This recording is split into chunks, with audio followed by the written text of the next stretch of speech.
Mr. Deputy Speaker, can I start by welcoming the Minister to his post?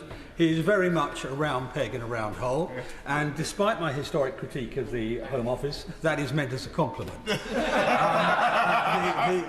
I also thank him for seeing myself and my colleague on the amendment the other day. He will be unsurprised that he didn't persuade me, but thank him for the time in any event. And in view of the short time, Mr. Deputy Speaker, I'll focus mostly on Amendment 14, which I hope we will press to a vote, which is in my name and the name of the honourable and gallant member for not Bromley, Barnsley Central, not quite Bromley. That amendment strikes out clause 27. A decade and a half ago, the British public were shocked to hear stories of British complicity in American and other countries' acts of kidnap, rendition, torture and assassination, typically, but not always by drone strikes, with the collateral damage that entailed. And collateral damage in this context is a euphemism for the deaths of innocent women and children who happened to be standing near the original target. I use this stark language to make plain the potential consequences of what might seem like bland legalistic language in this bill. The legal basis of those actions, I almost said atrocities, but of those actions, was the 1994 Intelligence Services Act, when we first recognised the operation of the Secret Intelligence Service, and most notably inserted the melodramatically named 007 clause, Section 7, which empowered ministers to authorise criminal behaviour overseas. I was one of the ministers who took that bill through the House. We ministers were briefed very firmly in practice that this section would authorise bugging, burglary and blackmail, the normal behaviour of intelligence agencies seeking to penetrate enemy states and organisations. Not kidnap, not torture, most certainly not a licence to kill. We gave our word to the House, the ministers on that bill, that this was what it was for. But a decade later, Section 7 was used to authorise the enabling of rendition and torture and quite possibly assassination as well. We know the names of several victims of UK complicity. Binyam Mohammed, Abdul Hakim Belhaj, Fatima Bouchar, his wife, Ramjib Ahmed, to name just a few that I... very briefly, because I'm trying to save time. I think it's just worth reflecting and placing back on the record that we only know the names of Belhaj and Bouchar because somebody happened to find the papers unattended after the fall of Gaddafi. That was the only way that the truth about their case came into the public domain. He's right, and it's also true that we only found out about Binyam Mohammed because of extended legal cases in the courts which were resisted by the agencies at every turn. And we only know about Ramjib Ahmed because I got access to the in-camera papers. So, I think this is a general problem, and I'll come back to that. And there's a most recent example. It's the example of Yaghtar Singh Yohal, who alleges he was tortured by Indian authorities. And was detained, we believe, as a result of British intelligence. Again, only came about because we could actually spot the case inside one of the Commissioner's reports. And this is, accordingly, exactly because of that, literally the tip of the iceberg. The Intelligence and Security Committee report on detainee mistreatment found 232 cases where UK personnel continued to supply questions or intelligence to other intelligence services after they knew or were suspected that the detainee had been or was being mistreated. And as I said, I've seen in-camera evidence that showed quite how deliberate some of these decisions were, absolutely in the knowledge that they would be used in the process of torture. And this was done rather more broadly, even when intelligence services did not know at all whether the detainee was being held or whether even he was being held legally or not. Now, these are the consequences of vague legislation that awarded too much power to the authorities. Now, you might therefore expect Clause 27 to tighten up an overly loose piece of legislation to make ministers and officials and agents more conscious of their responsibilities, not less. Instead, it does the exact opposite. Clause 27 will provide an exemption to Schedule 4 of the Serious Crime Act 2007. Schedule 4 sets out the circumstances in which assisting and encouraging a crime that occurs overseas is still a criminal offence. Clause 27 means it would no longer be an offence to assist a crime overseas where somebody's behaviour is necessary for the proper exercise of any function of the security service, secret intelligence service, GCHQ or the armed forces. In plain English, this would effectively insulate ministers and officials from responsibility for assisting or encouraging heinous overseas crimes.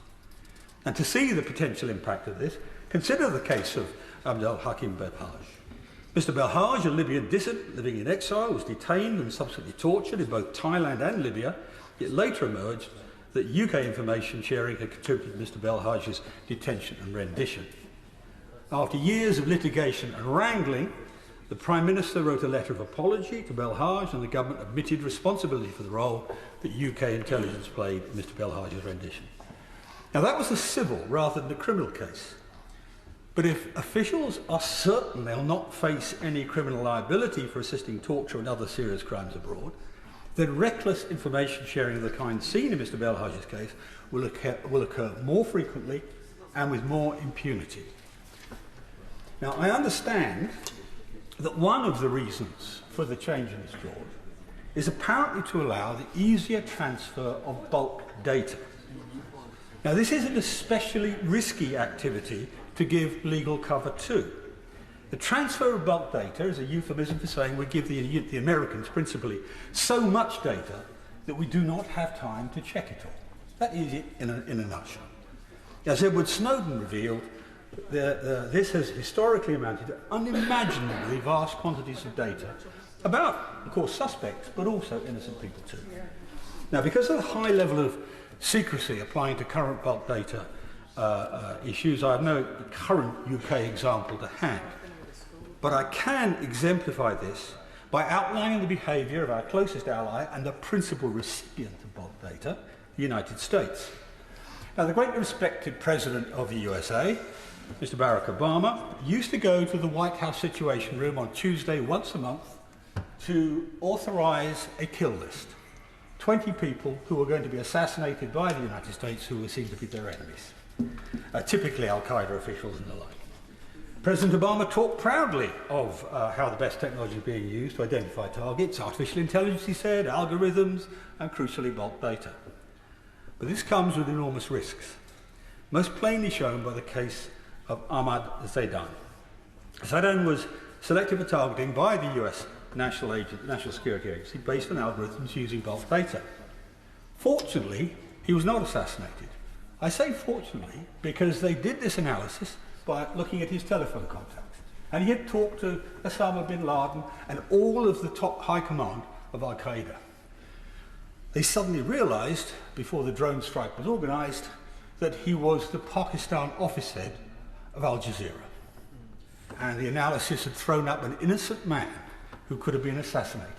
So that's why I say we have to be very careful about handing over without knowledge of the bulk data. So if we give greater legal cover to officials sending bulk data to other countries, then cases where bulk data is used in the commission of serious crimes abroad, even against innocent people, will happen more frequently. This all shows that the powers given by the so-called 007 clause are already too loose. Further loosening of the powers of the security and intelligence services could lead to further mistakes of execution and policy. Even slight carve-outs could lead to major problems. With clause 27, it's not clear what the proper function, this is the phrase used, you are exempted if you are carrying out your proper function. It's not clear what the proper function of the intelligence services or armed forces will mean in practice. I was probably one of the major critics of torture and rendition in this House for most of this time. But I never believed that our officials were motivated by anything but patriotic duty. I knew a large number of them, including the ministers and the senior officials involved. They were not psychopaths. They thought they were protecting our country and our national security. They thought they were carrying out their proper function. But intending to do good does not make evil right. And that is what happened. It undermined both the liberty and the honour of our nation. And a week after Remembrance Sunday, I think we should remember that. It undermined the liberty and the honour of our nation. There is already in the law a defence of acting reasonably. There is no obvious reason to go further than this, and the dangers of doing so are stark, and I hope I've exemplified them. Instead, Clause 27 creates an unnecessary carve-out for officials and ministers, and it should be struck down. If we don't, how are we reasonably going to criticise Saudi Arabia, Russia, when they carry out foreign assassinations, if they can point to us creating a law which allows us to do the same? So for that reason, I stress that for that reason alone, I want the House to strike down this clause. Now, Mr. Deputy Speaker, I know we're short on time, so I'm going to talk only incredibly briefly about all my other amendments. In fact, what I'll do is I'll talk to one of them, which is the one that takes out 83. What 83 does is allows the courts to reduce damages paid to people who have suffered as a result of a crime carried out by us, maybe torture. And again, it's unnecessary. All of these reductions of damages proposals are unnecessary. And I won't give my view. I'll give the view of the government's own independent reviewer on terrorism legislation, who made, Jonathan Hall QC, who made the following 3 points. He first said, given the existing legislation, why do we need anything else? Secondly, he said, the new provisions introduce a lower threshold than the 2001 Act, and that this lower threshold for final deprivation of property is novel, by which he means dangerous. And finally, he says, the courts are already going to give appropriate respect to the views of the government. Why do we need to go further? Much of this bill is very important and very necessary, but it's incredibly important we learn from our own history. And that history in the last 20 years has been tragic. And we should learn not to repeat that tragedy. And accordingly, I move my amendment for the House.